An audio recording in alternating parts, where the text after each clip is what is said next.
Fortunately, if you haven't been here at church over the last 2 weeks, you actually haven't missed anything because we haven't had Bible study the last 2 weeks. So no one's missed anything. We're commencing here in the beginning of Acts chapter 2. We'll be reading or going through the first 13 verses. So this chapter will take us a number of weeks. We'll be breaking down, obviously, this kind of introduction to the day of Pentecost. Next week, then, a first portion of Peter's sermon at Pentecost, and then we kind of just break it down from there, and we'll go forward for a number of weeks. So, before we begin, let me just begin with a word of prayer.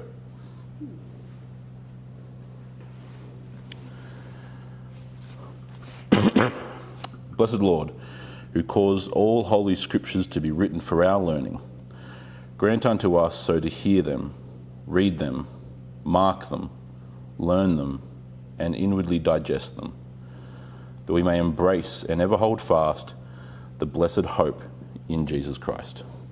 Amen. So, let me read to you the passage that we're going to be examining. I'll read it in its entirety and then we'll break it down from there. So, beginning in Acts chapter 2, verse 1.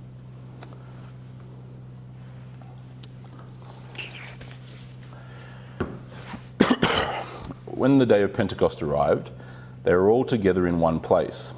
And suddenly there came from heaven a sound like a mighty rushing wind, and it filled the entire house where they were sitting. And divided tongues as of fire appeared to them and rested on each of them. And they were all filled with the Holy Spirit and began to speak in other tongues as the Spirit gave them utterance. Now there were dwelling in Jerusalem Jews, devout men from every nation under heaven. And at this sound the multitude came together, and they were bewildered, because each one was hearing them speak in his own language. And they were amazed and astonished, saying, "Are not all those who are speaking Galileans? And how is it that we hear, each of us in our own native language? Parthians and Medes and Elamites and residents of Mesopotamia, Judea and Cappadocia, Pontus and Asia, Phrygia and Pamphylia, Egypt and parts of Libya belonging to Cyrene, and visitors from Rome, both Jews and proselytes, Cretans and Arabians.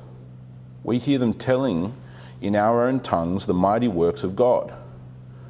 And all were amazed and perplexed, saying to one another, "What does this mean?" But others, however, mocking, saying, they are filled with new wine. So, this is the Luke setting the context, as he so often does, for what then is the kind of seminal component of the day of Pentecost, which is Peter's sermon. There will be naturally a fair amount of overlap between what we're doing, or what we're looking at here this morning, versus what then comes later. So, for example, a lot of the cross-referencing to Old Testament prophecies, like from Joel or from other New Testament components, will mainly be covered, or the majority of it will be covered later on. Especially because you kind of get the direct quotations where Peter's quoting from multiple different places in the Old Testament. So a lot of that cross-referencing we'll do in the coming weeks. Here we're just simply setting the stage and getting a grip on what exactly was going on here at the day of Pentecost. So let's begin in verse 1. When the day of Pentecost arrived, they were all together in one place. Obviously keeping in mind that chapter divisions and verse markings are a relatively newer invention in terms of church history. So this is a singular whole letter, so it's following consequently on from what we had in chapter 1. To refresh, it's obviously the group of 120 men plus the apostle, or now the apostles, but the disciples as they were. There was the election of Matthias to replace Judas Iscariot. And so this is a continuation of that. It's the same group of men that were referenced and those with them. Right? So when the day of Pentecost arrived, the day of Pentecost arrived, they were all together in one place, presumably that same house, the established foundation of the Church of Jerusalem. The day of Pentecost is actually a Greek word. Pentecost Day. It means just simply the 50th.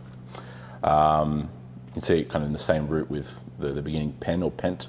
So a pentagram is a 5-pointed star polygon. And so Pentecost, the 50th. So it's the Greek word, or what would have been the Greek word for essentially the day of feasts, or the day of weeks rather, the Feast of Weeks, which would occur in 7 weeks or 50 days after for us, the resurrection of Christ, and for them, the Pesach, Passover. So this was one of the 3 main pilgrim festivals that were celebrated and had been celebrated for centuries on end by this point. It was one of the most important ones, along with, as I said, Pesach, a Passover, as well as the Feast of Booths, or the Feast of Tabernacles, which would occur about 4 months later, marking the first fruits, and you would bring the sacrifice of first fruits. So these were the three major, or the most important feasts throughout the Jewish calendar, throughout the Jewish year. So this was once again, a prime circumstance for God to work, much like it's no coincidence that the crucifixion occurred, other than the actual symbolic reasons for it occurring at Passover. It's also no shock that it also occurred at Passover when you had millions of Jews from around the known world in Jerusalem. Same kind of deal. You would have had, as we can see and as we will talk about, Jews from all over the Roman world, all over the oikumene, which we'll get into later, who have come here, and there would have been millions of them. Jerusalem itself would have been swelled to the brim at full capacity, and you would have had entire camp cities built up, essentially, makeshift around Jerusalem and in the residing countryside and hill lands around the Mount of Olives and so on. And so there would have been many, many, many people, hundreds of thousands and realistically probably millions of people in Jerusalem at this time. Perfect opportunity to do this, and to also have obviously the symbolic nature of it connecting to Old Testament prophecy, which we, again, as I said, we'll look at later. But that's what Pentecost is. Pentecost being the Greek word for the festival of weeks, or the Feast of Weeks. So they're all together in one place. Moving on through to verse 2. And suddenly there came from heaven a sound like a mighty rushing wind, and it filled the entire house that they were sitting, in which they were sitting. And divided tongues as of fire appeared upon them and rested. Different translations will translate this a bit differently. You could also probably render this as tongues were distributed among them, is the same way as saying divided tongues. Same kind of concept there in the Greek. So long story short, they were partitioned and given out. Tongues fell upon them, right, as of fire, and it rested upon them. Again, there's obviously an element of ecstaticism here. And they were filled with the Holy Spirit, and they began to speak in other tongues as the Spirit gave them utterance. Okay? So at a baseline level, what's occurring here is a very obvious, identifiable sign of God in action. Wind and fire are two fairly common, especially wind, two fairly common signs in the Old Testament of God acting. Examples, of course, obviously the seminal example of fire being God appearing to Moses in the burning bush, right?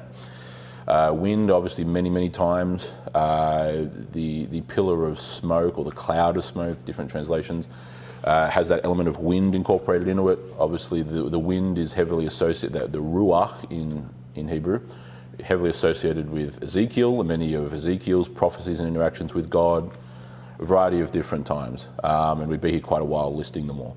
But fire and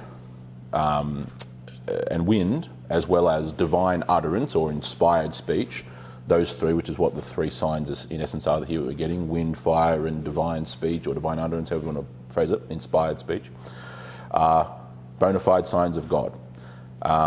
Unmistakable, right? So God is acting in a consistent way that he had with his people before, in terms of signs and them recognizing this is the action of God. Unmistakable, would have been quite an incredible sign to behold. Obviously the literal fashion in which, what did that fire and this kind of, especially when referencing tongues and fire resting upon them, what exactly did that literally look like? I wasn't there, and unfortunately the camera that they had run out of battery.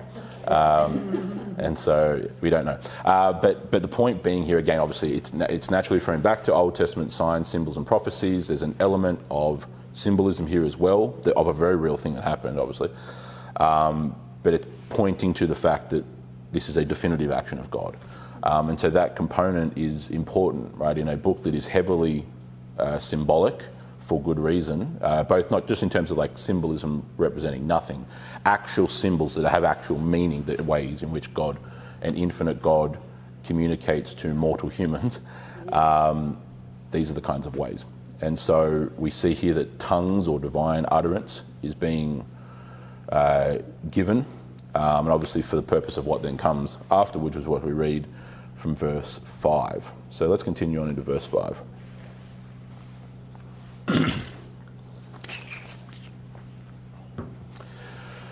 Now there were dwelling in Jerusalem Jews, devout men from every nation under heaven. Obviously not literally every single last possible nation under heaven. Again, it's one of the many ways in which it's just referring to the grand scope of the nature of what's being discussed here. It's kind of like when, think for an example. In reference to John the Baptist, all of Judea came out to be baptized. Clearly not every single person in Judea came out to be baptized. It's referring to scope, right? Oh, yeah, how long was that meeting? Oh, it went all day. It didn't go all day, right? But it felt like it went all day, right? There's that. It's just talking about scope. Again, it's a figure of speech. All the nations under heaven, and we get that, and that's why Luke goes on to mention this from verse 6. And at the sound of the multitude came together, right? So the sound of them hearing all these people speaking, and they were bewildered. They were shocked because each one was hearing them speak in his own language. They were amazed and astonished, saying, "Are not all these who are speaking Galileans?" The highlight there is Galilee, right? Rural. In other words, these are not. They're identifying. These are not. These are not scholars. These are not educated urbanites who have spent time in Athens, who have spent time in Alexandria, Egypt, who is, in these centers of culture and learning. They haven't spent time in Tarsus or in Antioch. So on. These are rural peasants who shouldn't otherwise know how on earth to speak these languages. Okay, that's why they're amazed at it initially. Verse 8, and how is it that we hear each of us speaking? How is it that we hear each of us in his own language? Parthians and Medes and Elamites, residents of Mesopotamia, Judea, Cappadocia, Pontus, Asia, Phrygia, Pamphylia, Egypt, parts of Libya belonging to Cyrene, and visitors from Rome, both Jews and proselytes, i.e. converts, Cretans and Arabians. That's quite a list. You'll see, you'll have one, obviously you have one as well. You'll see there in the middle, and you can take those now. You'll see there a map. Each of you grab one. There's enough for everyone there.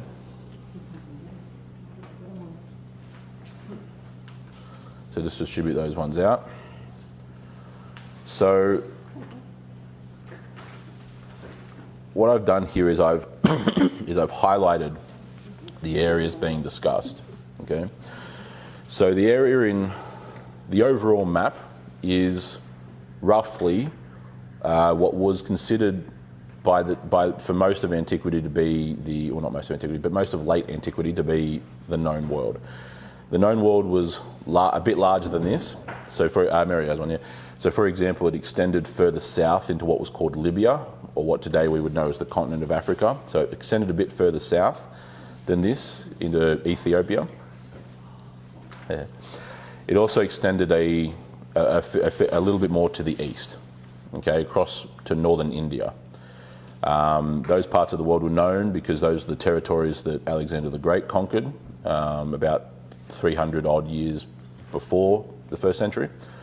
And so the known world is not much larger than this. Again, as I said, extends a bit further to the south, a bit further to the east.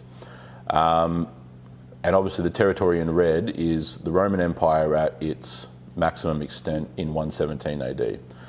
So obviously this is not occurring in 117 AD, but this is not long after the time period. I used the map from 117 because it had the most detail in terms of cities mentioned and areas and so on. And also gives you an idea of how far Rome conquered. So in the highlight, I'll begin with in the left. Obviously, there's Rome in the Italian peninsula. Might have to look in a little bit on some of the wording, but I've done the best I can to highlight these areas.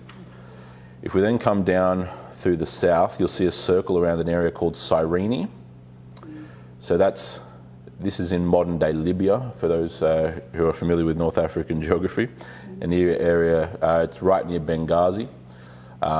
These are the kinds of areas where the Anzacs fought in the desert campaigns of particularly World War II in fighting off the Nazis. So my grandfather fought there. One of the Rats of Tobruk is not far from there as well. The battles of Tobruk and so on. Obviously, just above it, you see the island of what in here in its Latin term, Creta, or Crete, one of the most important Greek isles that extended way back into the Minoan civilization in ancient Greece, well over 1,000 years beyond this point in the 1st century. So so the island of Crete as well.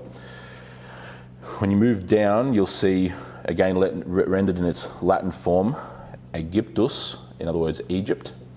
So that's, obviously Egypt is the entire area. You can see the River Nile running through there. You can see the city of Alexandria up in in the delta, that kind of area where the river's splitting off towards the Mediterranean Sea. So Egypt being referenced there as well. So where exactly they were in Egypt, who knows, but it's just referencing all of Egypt. Obviously, when you move slightly up to the northeast of that, you'll see Judea and Jerusalem circled as well. So obviously there were Jews being there from Jerusalem and Judea. When you go down to the bottom right corner of that map, you'll see Arabia.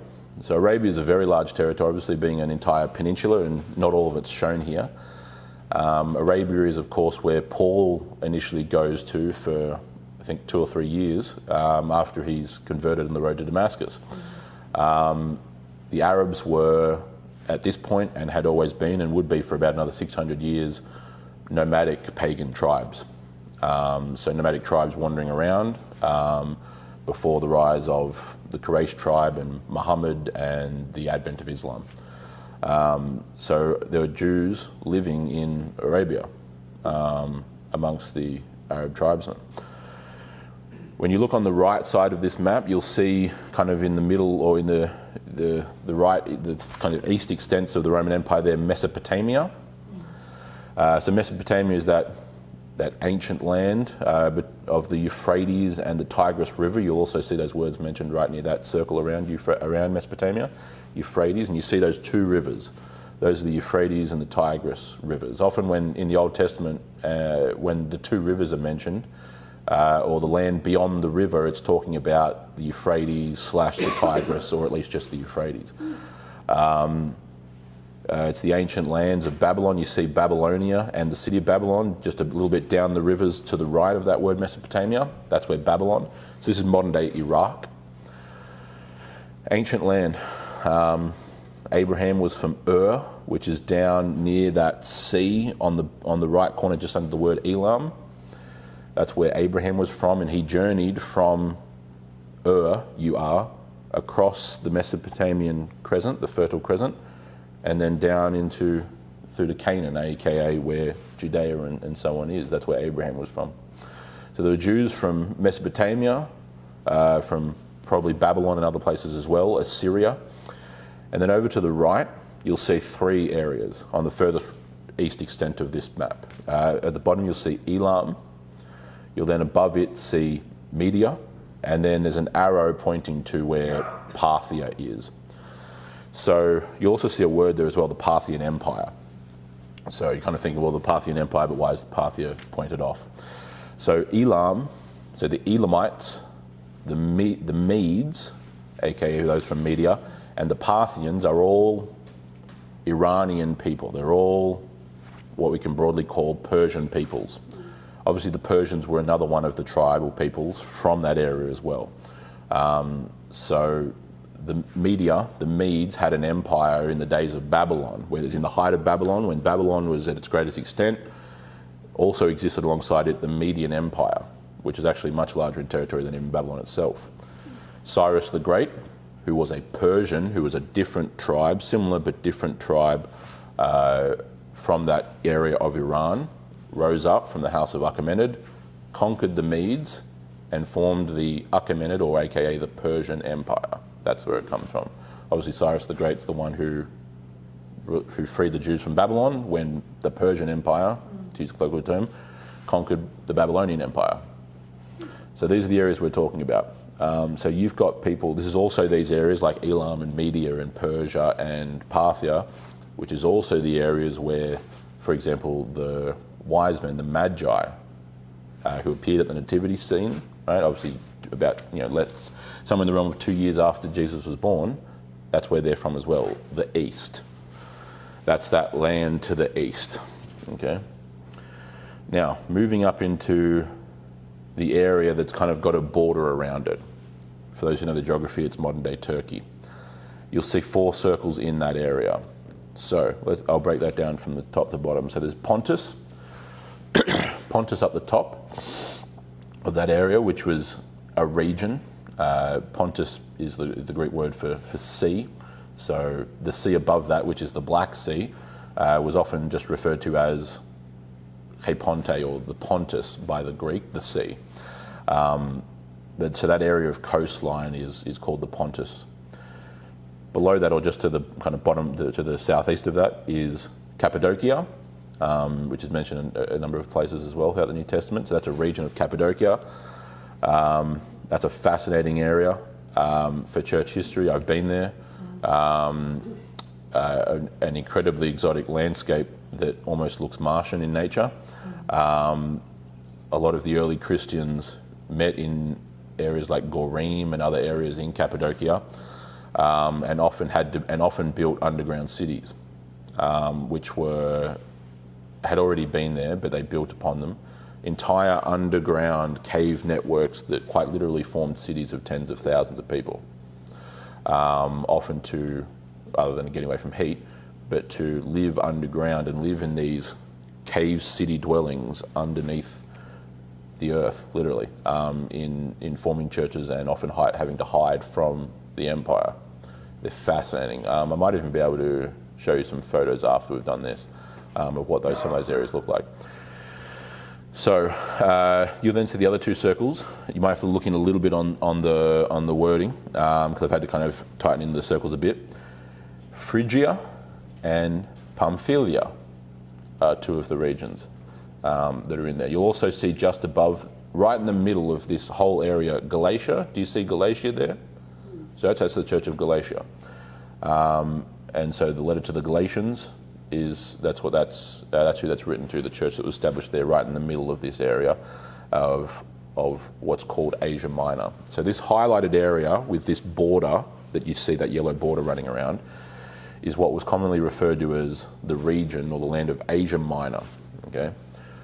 For most of, as I said to you, this is this map is covering the majority of the known world, right? And the known world was divided up into 3 areas: Europe, Asia, and Libya, right? Which today we just call Africa. The definition of Asia, because you'll notice if you look back at Acts 2, you'll see the wording there mentioned in verse, I'll get the exact verse. Where are they mentioned? In verse 9, right? So you've got Parthians, Medians, boom, boom, boom, boom, boom, Judea and Cappadocia, Pontus and Asia, okay? So that specific reference to Asia is actually to the province of Asia, which was a specific Roman province. So in essence, and this is a very rough outline, I couldn't get a map with it specifically outlined like this, but you see the word Galatia there in that middle bit, in the middle of this territory called Asia Minor. Roughly speaking, everything to the west of that, across to that coastline, was the Roman province of Asia. Okay, it's what the Greeks had historically referred to as Asia, and then kind of the definition of Asia expanded outward. So basically, it became the east coast, the eastern coast over there, and then it just expanded out from there. If you look at that furthest west portion of this highlighted area, and if you look in at some of the city names there, you'll recognise them. So you'll have to look in a little bit close. Do you see Ephesus? Yep. Yeah. Just above it, Smyrna. Yeah. And then above it, Pergamon. Yeah. Right? Obviously a number of the early churches, and that is particularly referenced in Jesus' letters in the beginning of John's Revelation, right, to chapters 2 and 3. The other churches that were in these areas, a bit further inland, were churches like Sardis and Philadelphia and so on. So there are a number of churches developed throughout the province of Asia in this western portion of Asia Minor, right? So as you can see, especially when you look at other names like Galatia, where there was a church, Cappadocia, where there was a church, so on and so forth. Multiple churches actually in between Galatia and Cappadocia. The Church of Laodicea, and various other churches, the Church of Hierapolis. This was a land where a lot of early churches were established. And it makes sense, again, when we're thinking about this being the birth of the church. You've got a number of Jews, to bring it back to the context, you've got a number of Jews from around these same kinds of areas where churches then develop, right?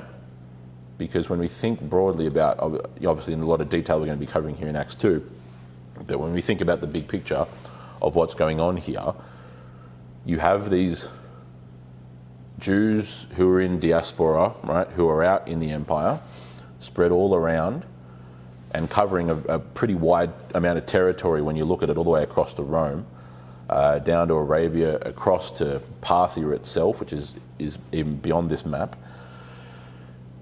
These Jews are now hearing the message at Pentecost. Obviously, we know that 3,000 of them are converted, to provide spoilers for later on in the chapter. Well, they didn't all remain in Jerusalem. They went back, and they're part of planting those churches in all those areas, right? In areas like Cappadocia, in areas like Crete, in areas like Cyrene, in all these various areas, right? So again, hypothetical, no way of knowing. Some of them may very well have assisted. So say, for example, these now Christians who are converted here at Pentecost, who then go back to Arabia, may very well have linked up with Paul when he arrived. Maybe, you know what I mean? It's logically plausible that happened. And so you've got these converts now going back out into the empire, and you've got the seeds blowing through the wind, so to speak, and then planting down in fertile ground. This is why it's estimated that around, by the end of the first century, the rough historical estimates are that there were 100 years on from this point in the first century, by the end of that first century, or at least 100 years after this point, there were somewhere in the ballpark of about 750 to 800,000 Christians, right? Quite a sizable number, right? And that kind of then starts to then exponentially expand across the centuries from there, and cracks into the millions by the second century. So this map might even be helpful for you just to keep, because obviously this is the empire at its greatest extent. It was slightly smaller than this in the days when the Acts of the Apostles is being written. Really the only major difference of note is that they hadn't conquered Babylon. And they didn't conquer Babylon for very much at all, actually. They only conquered Babylon about 2 or 3 years before this map was made. They conquered Babylon under Trajan in 115, but Babylon was ruined, so they abandoned it. Nevertheless, the empire was basically this size. It's also helpful to have this idea just when we're thinking about, obviously, this historical narrative of going through the empire and interacting in all these different places. It's helpful maybe to even, I'll point out if there will be weeks where I'll say, hey, bring that map we had, or I might even just print them off. Because then we can at least visually see where it is we're talking about, where you've got, if they're wanting to go up into Macedon, where was Macedon, and those kinds of areas. Where's Corinth specifically, and blah, blah.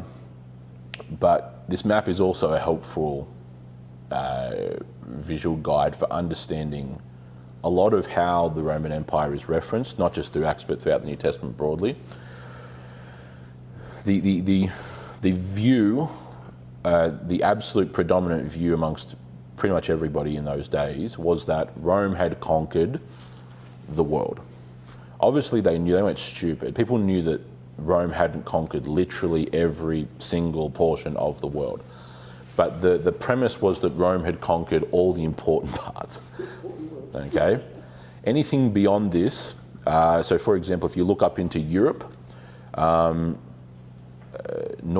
up in these areas, you may very well be able to identify where modern day France is. Obviously, you can see the province of Britannia, that's the island of Britain. But you see in mainland Europe, there's this jaggedy border that's running across Central Europe. Those tribes above that were the Germanic tribes, who often gave the Roman fits and gave them quite a difficult time. Well, anyone considered, so they knew that, they weren't stupid, they knew that the Germanic pagan tribes existed, they knew that those lands existed, but they were barbarians. They were nothing more than rural heathens. They were pagans in the literal sense. The word pagan that we have in modern day English actually means country dweller.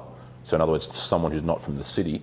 And so all these areas around the empire were these are just fringe barbarian tribes.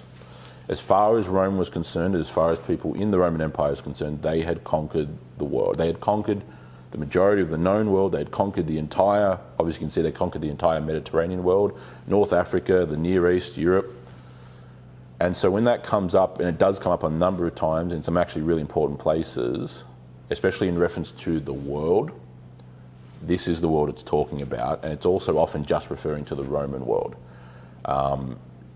It comes up in a lot of important places. One such place is actually in the Olivet Discourse in Matthew 24. I forget exactly the verse, somewhere around verse 12, 13, 14, I think. Let me actually get the reference up so I don't completely just try and paraphrase off the top of my head. Matthew 24.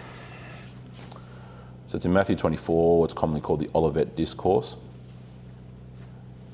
Okay, yep, verse 14. So I was correct when I said 12, 13 or 14. So Matthew 24, verse 14. Jesus is in the middle here of a rather complex pronouncement of judgment that's quoting a lot of places in the Old Testament, using a lot of Old Testament symbology and imagery. And in verse 14, right, he's got that seminal phrase which came before in verse 13, the one who endures to the end will be saved, which is the famous saying. Verse 14 then he says, and this gospel of the kingdom will be proclaimed throughout the oikumene, the whole world, as a testimony to all nations, and then the end will come. This term oikumene means the world, means the whole world, but it specifically means the Roman world, the Roman Empire. Because again, the prevailing concept in those days was that Rome had conquered the world. It had conquered the important parts of the world. It had conquered anywhere that mattered. Anything beyond that were just fringe barbarians. So there are times where that comes up. I won't dive into a deliberation on its implication, on that implication upon the Olivet Discourse. But just so we know when it comes up in certain parts of the New Testament or in parts of Acts, often this phraseology of the world, whilst sometimes it does definitely mean the entire sphere that is the planet Earth, it actually often is meaning the Roman world, especially when it's using the phrase oikumene, as opposed to another Greek phrase like cosmos, which means world and means something a bit different. So this listing that we're getting here is pretty incredible. You've got areas that are obviously heavily Greek, like the island of Crete, like a number of these places in that region called Asia Minor, or specifically the province of Asia as well. Right, so some of these areas like Cappadocia and Pontus and Phrygia and Pamphylia. Right, so those Jews would have been heavily Hellenized or Greekified, to use a colloquial phrase. You've then got Jews who were over in Mesopotamia and in the lands that were the center of the Persian Empire. So you can imagine that a lot of those would have been Jews, like Daniel, for example, who when Persia conquered Babylon and liberated the Jews, actually moved into the capitals of the Persian Empire over in modern-day Iran. So instead of going back, there were plenty of Jews, and we know this historically, right, that there were Jewish communities that didn't go back to Judea, right? Plenty did. Some of them just remained in Babylon, which was now just a province of the Persian Empire, and some of them moved into Persia proper. So those Jews are probably the descendants of those people, logically speaking, which would have had a very different culture, especially because they're not actually in the Roman Empire, and they never were conquered by Rome, and they're part of the various empires that sprung up, in this days particularly the Parthian Empire. Then you've got obviously Jews down in Arabia who were not part of the Roman Empire, who were part of very different people groups. This is a fantastic, it's a pretty good list of people to include here. I doubt it's exhaustive. There probably were other people from other parts of the empire as well. But this list that's being given to us here by Luke in this accounting is an incredible insight into the working of God in obviously coordinating these various avenues of history to prevail at this particular time with common language, fortunately, for the majority of them here, being Greek, and then have this scenario where all these different ethnic Jews, these descendants of Abraham physically, converged in one place for this action of God to take place, for the Spirit to be poured out, for conversion to occur, and for them to then go out and spread like pollen, like seeds going out and blowing around the empire. It's a fantastic snapshot of exactly the way in which God now starts to fulfill all these Old Testament prophecies about the law going forth, about his word going forth, about the coastlines await your law, about this kingdom that starts off the size of a mustard seed but then grows into a great and mighty tree, and this mountain which starts off small but then grows into a great mountain that fills the whole earth, and all the various other imagery. The prophecies in Daniel about the great rock that smashes the idol of Nebuchadnezzar II and smashes that idol, which is made up of multiple different types of metals representing the four great empires, and then grows into a massive rock that fills and conquers all. Right? It's just the beginning here, and it begins with God in his providence bringing all these people here to then send them right back out, but with something different, with the Spirit of God now dwelling in them, with the conversion of their heart, the removal of the heart of stone, the putting in of the heart of flesh, to use that imagery from the New Testament. And now they go forth as members of the new covenant, as members of this new covenant community. People who would have come just as another adherence to the pilgrimage that they would have made every year, right? Presumably from all these various distant places around the world. But it was a little bit different this time for them because of this action that occurred. And the fact that they're then hearing the gospel in their own tongue, in their own language, is also obviously another mechanism of God having this group, and you have to assume it's all of them. So the 120 as well as the apostles are then speaking forth the gospel and what they've witnessed in these various tongues. And there's many tongues that would have been here, like a whole, we'd be for a while listing the amount of different tongues of Aramaic and Persian and potentially even Akkadian, which is a very ancient language, a whole bunch of different tribal dialects. The Arabs would have had probably multiple dialects, all these different languages which they couldn't have known but were given by obviously by divine providence through the Spirit of God being poured out. The other important part, it's just a side point, it's not the seminal point here, but it obviously when you come to passages like this, the nature of the idea of tongues, which comes up in multiple places in the New Testament, is an area of importance, obviously. The one thing that is important when understanding, or when trying to read and conceptualize what this was looking like, it's the same here as any other point in the New Testament. These were languages, tongues as Clark referred to, these were languages of the world. The theological notion, I'm trying to say it politely, the theological notion of quote unquote angelic tongues, right, or heavenly tongues, virtually every single justification for it comes from one place, which is 1 Corinthians chapter 13. And kind of in that area of 1 Corinthians from kind of chapter 12 through to 14, Paul is, among other things, talking about these early churches in this transitory period between the Old and New Covenants, who have these gifts of tongues for the purposes that are constantly outlined in the New Testament, and having discipline and self-control and how to use them and blah, blah, blah. He uses a phrase in the beginning of chapter 13 in verse 1 saying, I'm paraphrasing here, but even if I speak in the tongues of men or of angels but have not love, then I'm nothing more than a clanging cymbal and just a loud, banging, irritating gong. Right? Virtually every single justification for angelic tongues that I've ever come across in any of my academic study comes from that verse, right? Of this phrase of even if I speak in the tongues of men, of angels, and then a kind of eisegetical inference that, they must have also had this language of tongues, which is kind of what you see everywhere, right? You'll virtually never see an example of someone who believes in the continuation of the miraculous gifts like tongues, all of a sudden just start speaking Mandarin. It's all...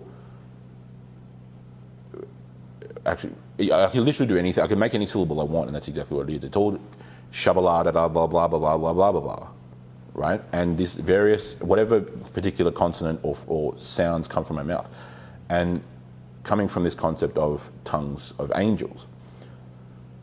When you read a phrase like Paul saying, even if I speak in the tongues of men or of angels but have not love, then I'm nothing more than a clanging cymbal. It really, like with respect to people, it really should be obvious that he's just using a saying, a phrase, a statement of phrase, right? He's just simply, it's like saying, it's like if you read an account of someone saying, about to give a speech, and they said, I had butterflies in my stomach. No one is reasonably going to deduce, I wonder how those butterflies got in his stomach. No one's going to reasonably deduce that, right? It's just a saying. It's just simply it's just a saying, right? Even if I speak in the tongues of men or even of angels, using hyperbole, but have not love, the point's about love. The point's not about the tongues. The point is saying even if I do all these incredible things, even the tongues of angels, the languages that angels speak, but I don't have love, then I'm nothing more than just that's all I am, right? All these examples of tongues are of languages. That's why in those very same sections of 1 Corinthians, from particularly chapters 12 to 14, he mentions about having translators, right? Because you're talking in languages that people don't understand because, they don't speak Aramaic or they don't speak whatever language it is. And so then for the rest, you're having this translation into the language they understand. Right? There's this inherent concept that these are human languages, right? Seminally found here, in which they're hearing, it says, how is it that we hear it in our own native tongues, right? So modern postulations of angelic tongues, which accounts for, virtually every single example of someone professing to have the gift of tongues in that fashion, they're never speaking an actual human language. It's always this spiritual, heavenly, angelic language, which you find not one drop of evidence for anywhere in the scriptures. That's a problem. Okay, and that's it provides a big problem for that theological doctrine, a really big problem, without then diving into all the other components of that. So I'll leave it at that. Obviously not all of them were, obviously many of them were perplexed and amazed by this. You see there in the end of verse 13, but others mocking said they're filled with new wine, a kind of tongue-in-cheek way of saying that they must be tipsy or they must be drunk, and so they're just babbling. New wine being the strongest wine, the freshest wine, it was the highest quality wine, and so they must have been drinking that, and now they're tipsy and they're just blabbering around the bar. But this snapshot here from 1 to 13 provides us with an incredible platform from what we then get later on in chapter 2. It sets the context for the audience and who was there, and it gives us an insight into the real purpose of what was going on and the purpose of why it was going on, more importantly, in that God drawing his people, his old covenant people, to this place to then hear this and then now to go out as new covenant people from all around the empire and to all the areas of the empire, and to go forth and spread the proverbial seeds of the covenant in and around the oikumene, the Roman world, aka the whole world. So that's the introduction to the day of Pentecost. There's no other major points here to cover.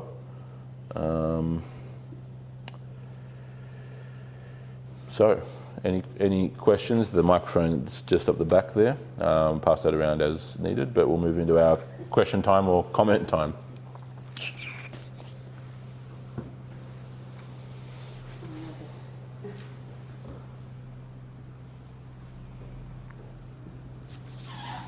I suppose just looking at the map, and you see how they all congregate in one place, but how long would it have taken them to get there? And how these are months. The logistics and planning and... Yep. Yeah, exactly. Months, especially from Rome. Area. Especially from Rome. Paul's missionary journeys took years. Now, granted, obviously he was, settling in places and spending quite a considerable amount of time there, right? So taking that into account,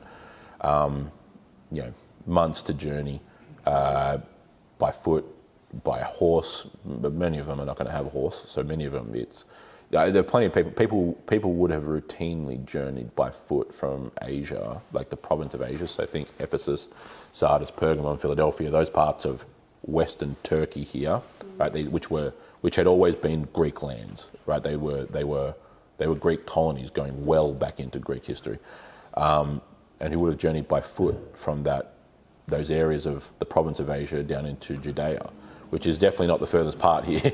Parthia is further away than this. Rome is further away than this. We know that the Apostle Thomas, his kind of proverbial area of responsibility was that of what was broadly called India. So he travelled to India, to the Indus Valley, and the Indus River, which is kind of modern day, broadly speaking, modern day Pakistan and northern India. And so we know that he travelled there. We know that he founded a church there in that area, that region of the world called India, and various other traditions kind of pile on top of that. But we know that he definitely went there. So that's a massive journey. The gospel spread around to all these places very early on. You'll see further on over there, if you look on the western side, you'll see the province of Hispania, the Iberian Peninsula, which is modern-day Portugal and Spain, from which it gets its name, Hispania, Spain. Gallia, to the north of that, or northeast of that, is Gaul, the ancient land of Gaul, modern-day France, as well as obviously the province of Britannia, which is the province of Britannia in those days is what it constitutes modern-day England and Wales. But obviously got the British, the island of Britain and the island of Ireland there as well. And so it did not take long for the gospel to spread around, even to those remote places like the province of Britannia. It arrived there in the first 300 years. When exactly, a lot of people have differences of opinion about that historically, but the gospel spread around to all these places. It's entirely possible as well. There's evidence that it had reached the gospel and even a church plant had occurred in Hispania, in that far western portion, before even 70 AD, right? So you've got that massive spread that's gone forth all the way across. And Rome itself, which is in the middle of the empire practically, is enough of a journey to these kinds of places. And so, the amount of journeying that occurred would have been astronomical, either by sea, which was a common way of transport around the empire, obviously, or by foot or by horse or so on, Yeah, it's quite incredible. These pale pink areas of the map, Yes. What do they represent? So they were, at that point under the reign of, 117 is the year that the Emperor Trajan died, and then the Emperor Hadrian became emperor. In those days, in those particular times, those areas in pink are tributaries. So they're not technically part of the empire, but they've submitted to the overarching authority of the empire, and they're essentially tributaries.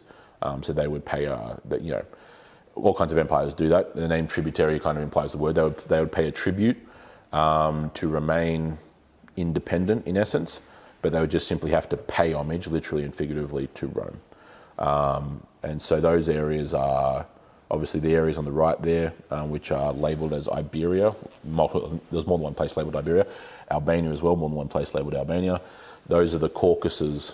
Those are the Caucasus Mountains. That these days is the lands of Georgia, as in the country of Georgia, not the American state of Georgia. The country of Georgia, as well as the lands of Armenia, Azerbaijan, and southern Russia. The other areas over there, like Roxolini, is roughly speaking modern day, that constitutes part of modern day Romania. And then also Jaziges is probably modern day Hungary as well. So tributaries, and again, this map is fluid. Again, this map changed. If you go 1 year later, this map's different. So it's not. It's got, you know what I mean. But the vast majority of this map had already. This had been the vast majority of this map is exactly what it was in the first half of the 1st century AD when this is being written. So there's not much difference here in what's terms of map. Do you want to pass that microphone over to Costa? That's not that. I liked your point, Vicky, about the planning. Yeah, the logistics. The logistics. Oh, yeah. No. Because you couldn't just ring up the boss and say, could I have 4 weeks annual leave? Yeah. They had nothing in their award packages back then to... There wasn't any sick pay or holiday pay. You were running your own business if you were in a town like Rome, or a city like Rome, or a city like... Athens. Any one of them. I mean, literally anywhere here, yeah. So you had to close your business down for weeks. Yep. Probably months. Years, months. And then organise the actual physical travel. So how am I going to get from Rome to Jerusalem? And then what happened to your business in that period? Yeah. What happened to your business? Unbelievable logistics. You would have taken your wife and your children, because you're not going to leave them at home. They're Oh yeah, that's as all. well. These are all families here as well. So when it's the 3,000 that are converted, it's actually really more than 3,000. It's double that at least. At the minimum, yeah. Yeah. So we're talking about faithful, pious, Yep. God-fearing, God-seeking people, and how do we compare to them? Would we go that extra mile? We don't even want to go up the road. It's too inconvenient. They obviously saw it as essential. Testify. Yeah. I mean, Humbly, I hope. this is just mind-boggling when we I had a husband and he had 4 children and a wife. He gave up his job. He was a double chief engineer. He went to work on a ship. When he came back 3.5 years later, a miracle took place. He went to the AMP to pay a policy of our house, which we rented out all the time we were away. Yep. And as he walked in the door, this man came up to him and said, "You're John Yar, I know you." And he said, "Yes, it's Terry." And he said, "Are you here to look for a job?" My husband said, "No, I'm here to pay an insurance bill." He said, "They're looking for a chief engineer right now." He went up and he got the job. Oh, lovely. There you are, that's Yeah, what exactly. God does. Exactly right. Yeah. just one other thing, very interesting for me, Go for it. Yep. is that with the exception of Rome, when we consider the Pauline letters in the New Testament, Yeah, I know where you're going with this. Yeah. where are the Philippians mentioned? I mean, I'm going to I'm going to circle other cities now that are not circled on Yeah, exactly. this There are a map. number of other places here. Philippi, Colossae, Thessalonica, Thessaloniki. and let's go forward to the last book of the New Testament, Revelation. When Jesus wrote the 7 letters, why didn't he write a letter to the Jerusalem church or the Antioch church or the Athenian church or Rome? Why did he choose Asia Minor? Yeah. That's another study in itself. Yeah, exactly. Yeah. That's an interesting point. Exactly right. Yeah, it's very good point. As I said, keeping the map might be useful, or when it comes up, I'll usually print off maps and visualize. I think in a very general sense, what I'm trying to say is that the gospel of Jesus Christ spread like wildfire and went everywhere. Yeah, that was the point I was raising earlier. It's like the approximate estimates are that by the end of the first century, there were somewhere in the realm of 800,000 Christians. And that's not it's not that long of a time period. You're talking like from the time period of here, which were in approximately the early 30s AD here, 70 years later, you're up at 750,000, which is a massive number for that kind of time period, and it became exponential. I think off memory that the rough estimates are that by the end of the 2nd century, I think that number was up to somewhere around like 2.5 million, roughly, I think. And then by the time Christianity becomes decriminalized under Constantine the Great, and then becomes the state religion, or then becomes completely decriminalized under Theodosius in the late 300s, those numbers are up around, I think off memory, somewhere like, I think it's like 4.5 or 5 million, somewhere around there. So it's millions upon millions upon millions. And it might even be more. I'd have to go back. It's been a while since I've looked at those figures. So the way in which this is spread around is quite significant. Because, like you mentioned, there are places here that you'll recognize from the New Testament. Thessalonica, as it's referenced, as it's rendered here, up in the region of Macedonia is mentioned. There are a number of places here that are mentioned in the New Testament, and obviously letters as well. Philippi and Corinth and so on. You'll see Corinth there. It's a bit hard to make out amongst the Greek islands there, but you'll see Corinth there in the Greek peninsula, north of the Peloponnese. Exactly, yep. And so a lot of these places are, again, it makes sense why you can see how it's spreading out and boom, boom, boom, boom, boom, boom, boom from there. And by the way, talking about spreading, let's say the Roman Empire lasted 500 years, from about 100 BC to 400 something AD. The Western Empire fell in 476, And you spoke earlier about those ghastly, heathenish, pagan, barbarian, Germanics. Yeah. The Germanic tribes. The barbarians beyond. Okay, now look what the Lord did with the Germanic tribes. Firstly, he used them to sack filthy Rome. Correct, yeah, the Ostrogothic and Visigothic invasions. Yeah. Okay, so he used Germanic tribes, and there were many of them. The Visigoths, the Goths, the Ostrogoths, the Lombards, the Franks. Lots of them. They were all Germanic. And the Lord used them mightily. And talking about 500 years, let's look at what happened between, say, 470, we'll call it 500 AD, and 1000 AD. That's a 500-year period. Isn't that interesting? 550.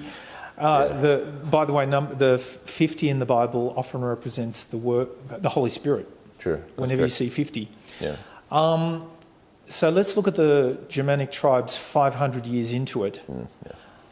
They were barbarian, they were kind of uneducated filth in the eyes of the Romans. Sure, But by 1000 AD, they were building the most amazing cathedrals known to mankind.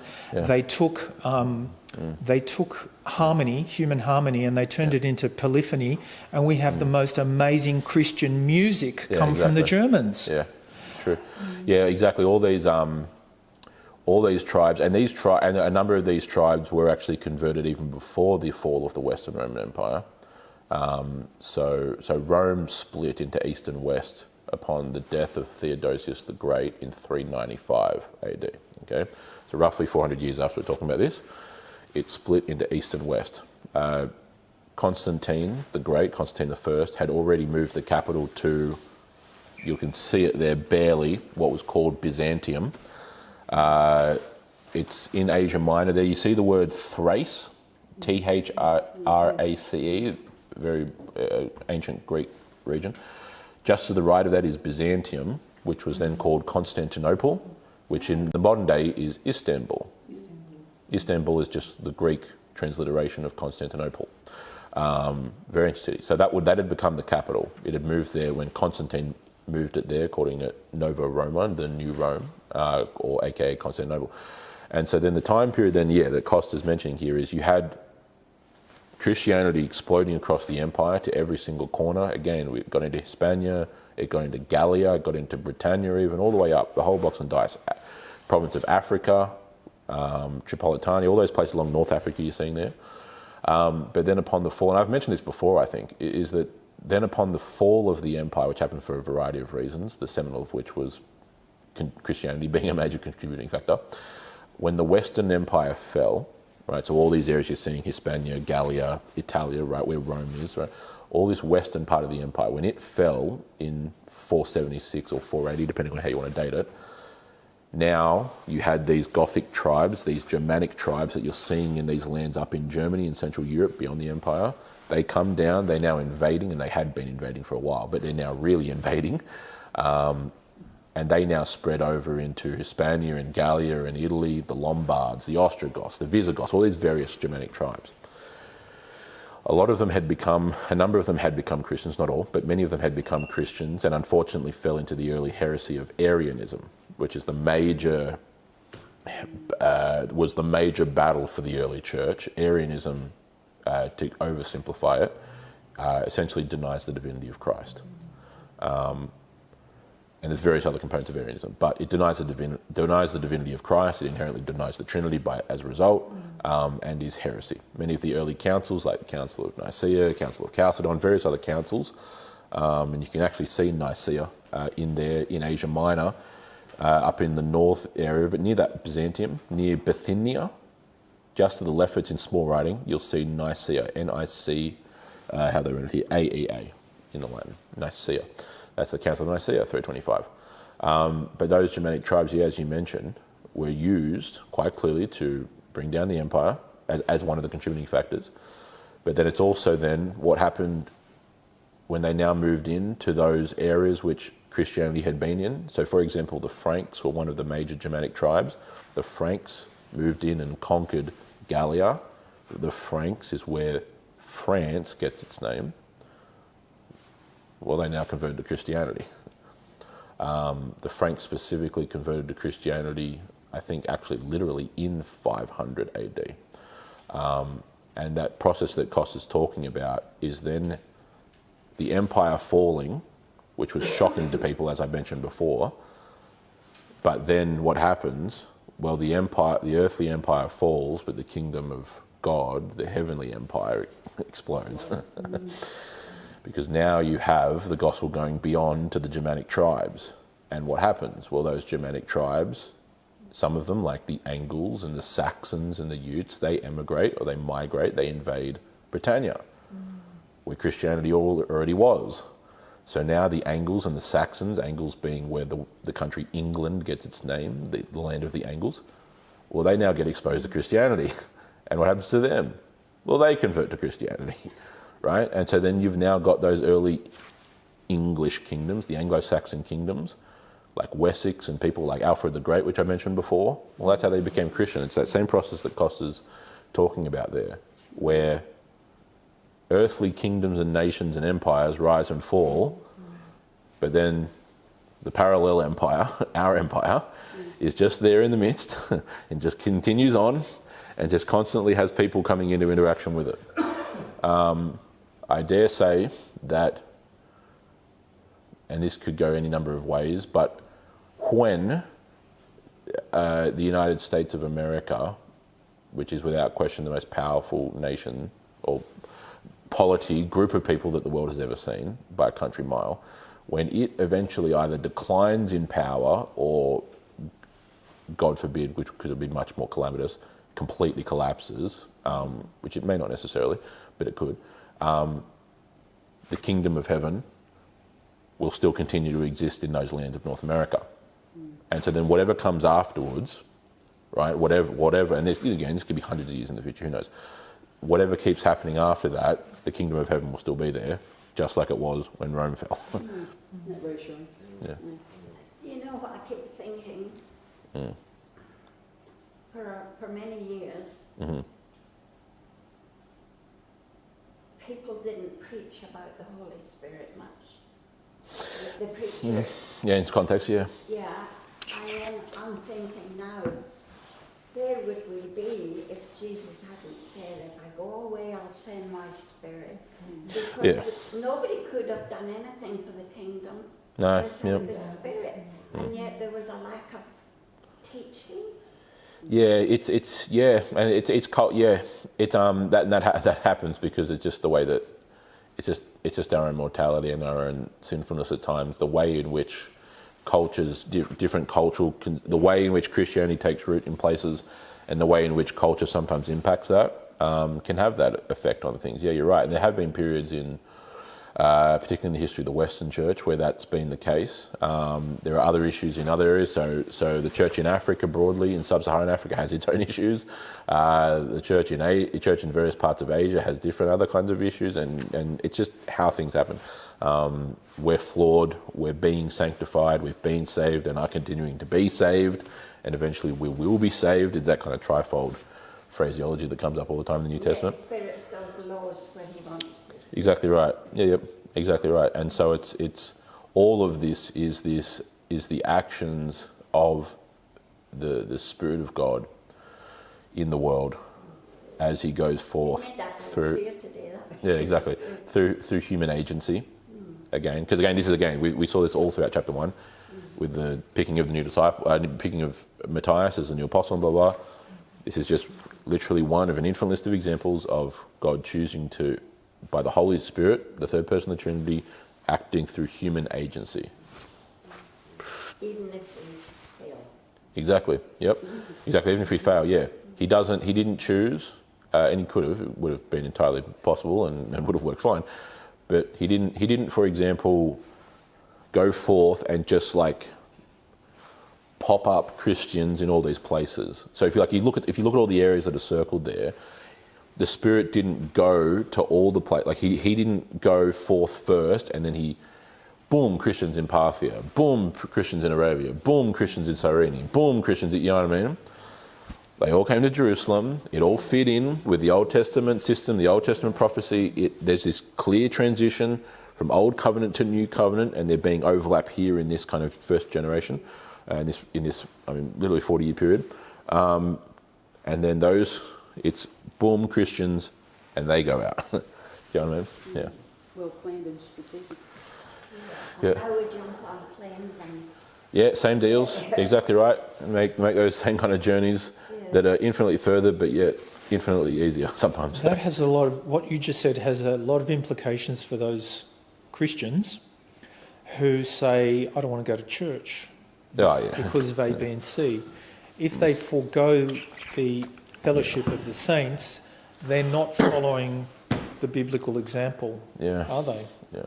And that's I already have other friends of mine who I went to university with, or who I know who are ministers of other churches, and they know church. It's not so much an issue in their churches, praise God, but there are churches already that are, even at this point, in literally now, who have seen a drop-off in their attendance, on worship service or whatever, post-COVID lockdowns. Now, in the one sense, you could lament it. In the other sense, you could actually see it as a good sign, because generally, and I'm not trying to be rude, just generally is what it is, those who have, you could look at it as, the decline of this and the decline of that. You could also really actually look at it as the purification. Do you know what I mean? You can understand the kind of way I'm trying to highlight it. The concept of, we already had a problem broadly with think, the concept of why, not just, when I say church attendance, I don't mean just rocking up on a Sunday worship service. I mean actual participation in the covenant community of God. There already has been, on and off to various levels, for about the last 200 years roughly, the kind of just me and my Bible under a tree type of deal, just a kind of isolationist. All I need is the Bible. I don't need the church, or this kind of feigning of I'm a Christian, but I dislike organised religion, and so I'm not part of a church. Just no, you're not computing that with what the very clear, not just recommendations, but commandments of the New Testament are, right? The concept of forsaking the fellowshipping together with one another, right? The being part of the ecclesia, the public gathering, the assembly of God's covenant people, is something that can't be forsaken. It can't be foregone in that sense you're rendering. And so this, because inherently what we're doing here is a human endeavour, in terms of like on a material level. It's a divine endeavour. All this is of God. But again, this concept of human agency, of people gathering together, of people fellowshipping together, of people worshipping together, of living in covenant community. Again, we'll see parts here in Acts of how the early Christians operated,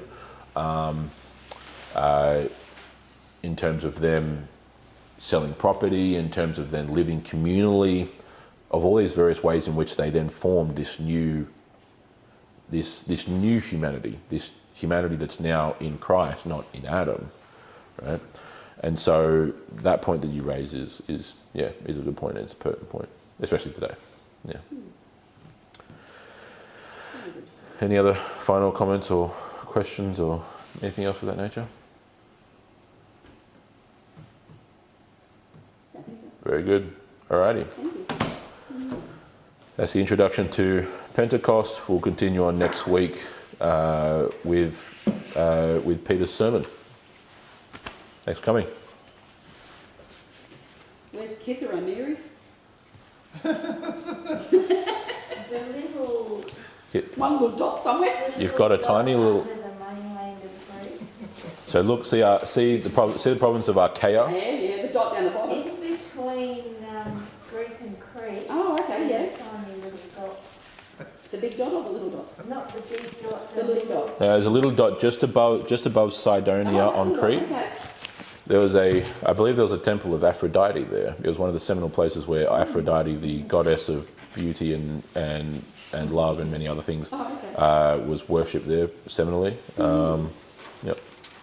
I don't know what's going on. No, go for it. Yeah. I can't remember. I heard that 50 days after Moses gave the law, there was some sort of celebration. Yeah, well, so that's also tying into this concept of, so the seminal thing that's going on here in at what was referred to in Greek at Pentecost is that seminal Feast of Weeks is the celebration of the giving of the covenant, well, the giving of the law specifically, and the giving of the covenant. There's also then a feast attached to that, and that's where you then start to get into. I'd have to bring in I'd have to then run you through the entirety of what then mentioned in Exodus. But yes, you are correct in that, in the feast being connected to this feast, namely the Feast of Weeks, is I believe what you're referencing. Yep. Yeah, I wasn't clear because it's just interesting why 50 days after the giving of the law, you've got this celebration, and then you've got 50 days after Jesus died, that you have Pentecost. Yep. So that's the law and the new covenant. Yeah, so it's mirroring that. Yeah. I just find that. Yeah. That's what I'm saying to you. It's all connected. I'm saying to you, like you've got the crucifixion occurring at Pesach. You've then got this occurring at what would in Greek be called Pentecost, right? The Feast of Weeks. It's just not coincidental, is it? No, that's what my point is. That's what I'm saying. All tied in. Yeah, all tied in. And so it's tying into the major feasts, the major festivals, and so partly logistically, so it's multi-layered. You've got that element of logistics, right? So all these people gathered here, prime audience, right?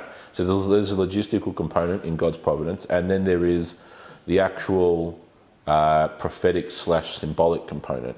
So there's fulfillment of prophecy, or at least either fulfillment of actual literal prophecy, right, which is what Peter preaches on, as well as the fulfillment of kind of what we just might broadly call Old Testament symbolism, right? So that fulfillment of if Shavuot, the Feast of Weeks, is the celebration of the giving of the Mosaic law, the giving of the Old Covenant, in other words, right? So when you think about that, you should be thinking of like Exodus 19 and 20, right, where the Decalogue, the commandments are given, and boom, boom, the whole law is given. So the giving of the Old Covenant is what this Feast of Weeks is. But now here, it's the giving of the New Covenant. Yeah. You see the connection? Yeah. So it's a mirroring of these things. The Feast of Weeks, Shavuot, is the celebration, or was the celebration of the giving of the Old Covenant, the Mosaic Covenant. Now it's been reappropriated, and it's the giving of the New Covenant.